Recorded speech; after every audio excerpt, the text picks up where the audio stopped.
বিসমিল্লাহির রহমানির রহিম। আসসালামু আলাইকুম। এটা আমার গাছের লাউ শাক দিয়ে এখানের বড় চিংড়ি মাছ দেখেন, অনেক বড় বড়, এগুলা ছিলানো, এগুলো রান্না করব। সাথে একটা আর অর্ধেক আলু কেটে নিয়েছি, আলুটা দেব। সাথেই থাকবেন। পাতিলে তেল দিয়েছি, তেলটা গরম হয়ে গেছে। এখন পেঁয়াজটা দিয়ে দেবো।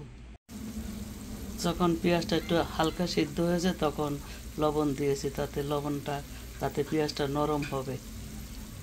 এই কারণেই এখন রসুন দিয়ে দেবো 1 চা চামচ রসুনের পেস্ট। 1 চামচ রসুনের পেস্ট দিয়েছি। এখন এই পেঁয়াজের সাথে ভালো করে কষিয়ে নেব। রসুনটা কষানো হয়ে গেছে, এখন একটু পানি দিয়ে দেব গুঁড়া মশলাটা দেওয়ার জন্য।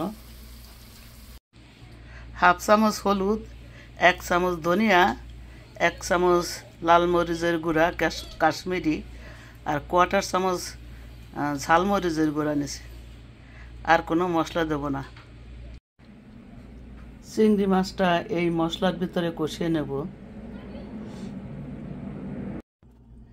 চিংড়ি মাছটা কষানো হয়ে গেছে, এখন আস্তে আস্তে শাকটা দিয়ে দেবো।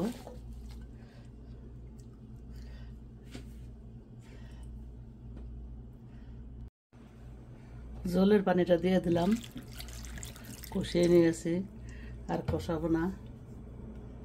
এখন জালটা একটু বাড়িয়ে রাখবো।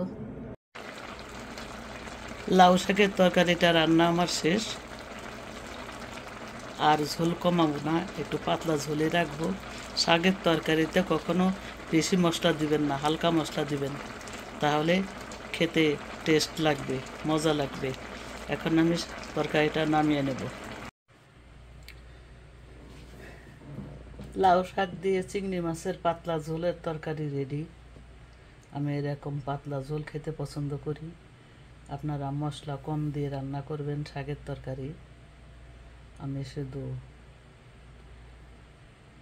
রসুনের পেস্ট দিছি, আর মরিচের গুঁড়া, হলুদের গুঁড়া, ধনিয়ার গুঁড়া, আর কিছু দেই নাই। আপনারা এইভাবে রান্না করবেন। আমার এই সহজ রেসিপি যদি আপনাদের ভালো লেগে থাকে তাহলে লাইক, কমেন্ট, শেয়ার করে সাবস্ক্রাইব করে দেবেন। বন্ধুদের মাঝে শেয়ার করে দেবেন, তারাও দেখতে পারবে। তো অনেক বেশি ভালো থাকেন। আসসালামু আলাইকুম। আল্লাহ হাফেজ।